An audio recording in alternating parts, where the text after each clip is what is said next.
going on, Legion? As usual, like always, we got it. Chapter 2.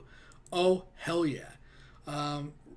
Reanimated, I think it said the Losers Club. Let's just get into it, check it out, see what it's all about. Oh, I want to see.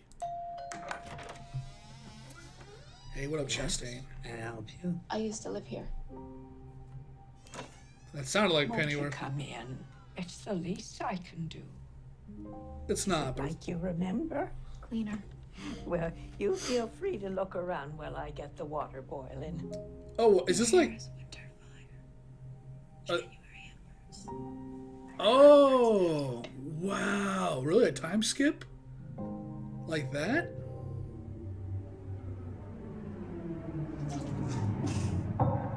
There you go. Thank you. Now some music. I do apologize. It gets so very hot here this time of year. It's fine. Well, you feel like you could just about die. But you know what they say about Derry. No one who dies here ever really dies. Oh.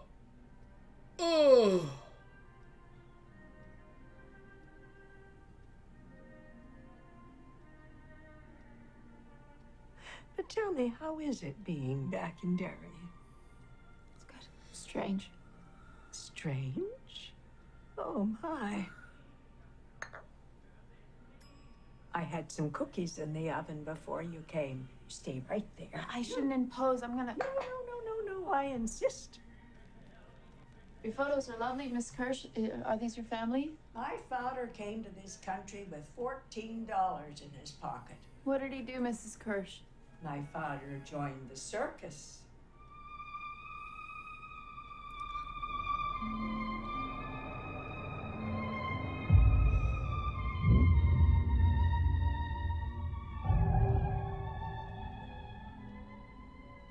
I was always Daddy's little girl. What about you? Are you still his little girl, Beverly? Are you? God, I actually have chills. Is that Bill Hader? This meeting of the Losers Club has officially begun. It is. I love Bill Hader. We can do this, but we have to stick together. No fucking way. This is awesome.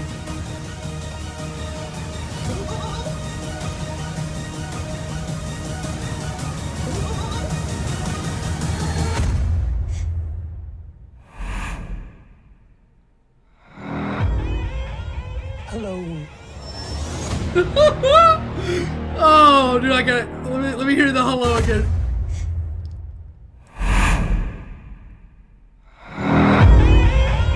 Hello. Oh, yeah. Dude, a time jump like that much?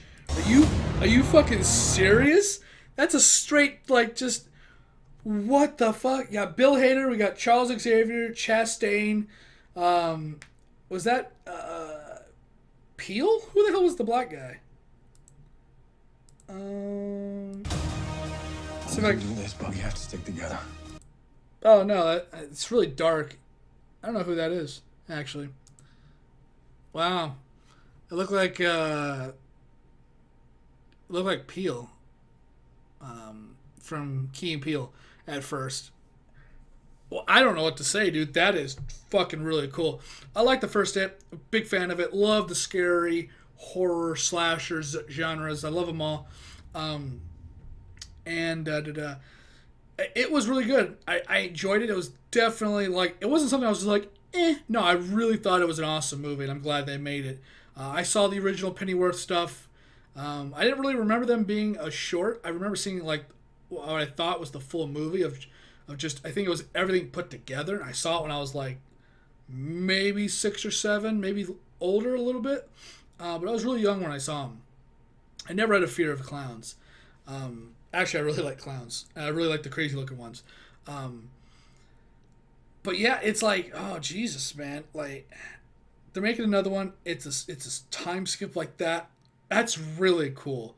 It's an awesome way to keep like this fresh and not to have. I'm gonna probably rewatch it too. I'll probably rewatch it when this one's coming out.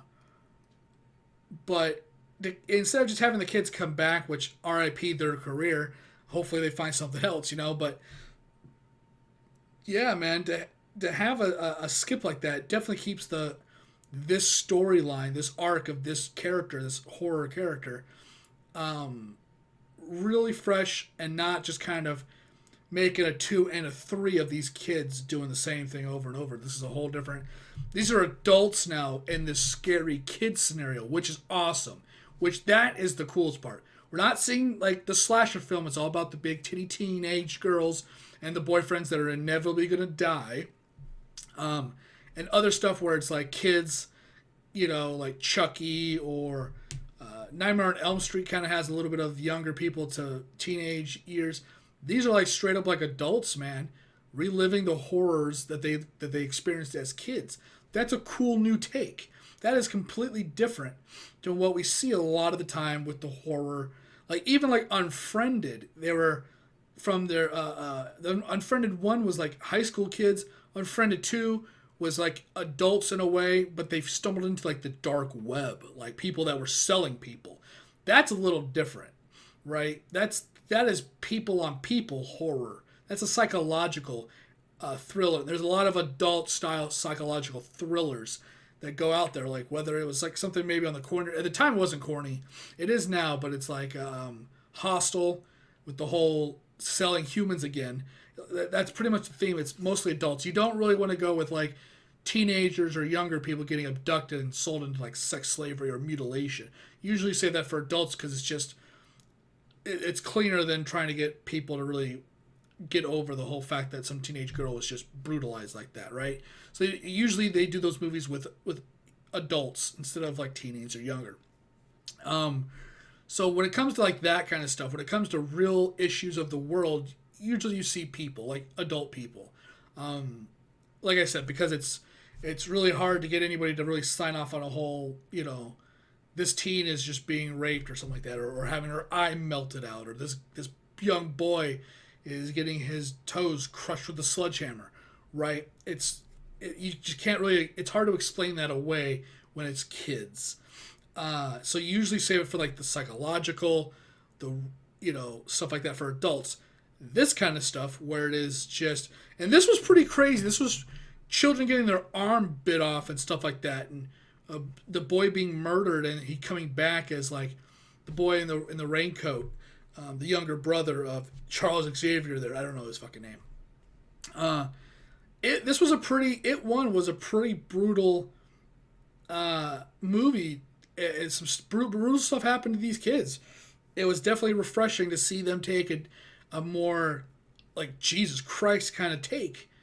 This isn't like The Conjuring or Insidious or anything like that, where it is kind of people of all ages kind of just being taken into whatever, right? Like the one that happened in the UK, The Conjuring, I believe, Conjuring 2, that little girl was being tormented, and then she was possessed.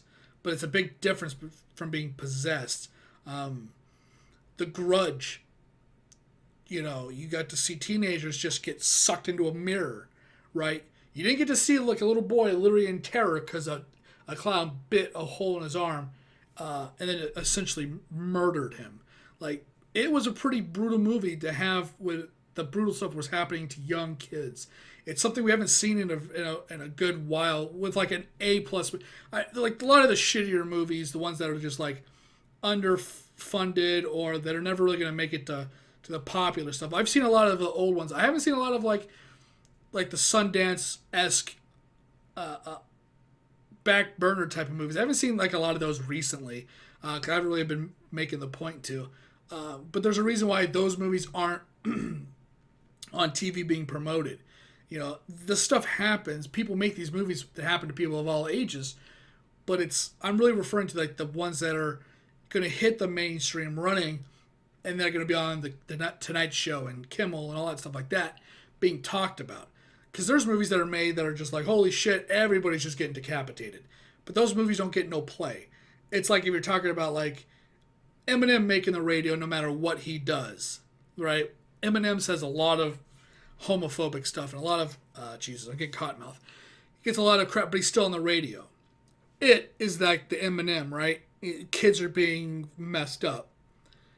And then you get like other people that are like underground rappers that never make the radio, and that's what these other movies that are doing all that same stuff, but just as brutal or more brutal. And you don't ever see or hear that stuff. That's the comparison I'm making. But yeah, I'm really excited to see it. I can't wait to see it. It's gonna be awesome. With that being said, I'm gonna get out of here. I'm gonna stop rambling. Thanks for watching. Thanks for hanging out. I'll see you on whatever video I'm doing next. I got cotton mouth. You can see it. Jesus, later.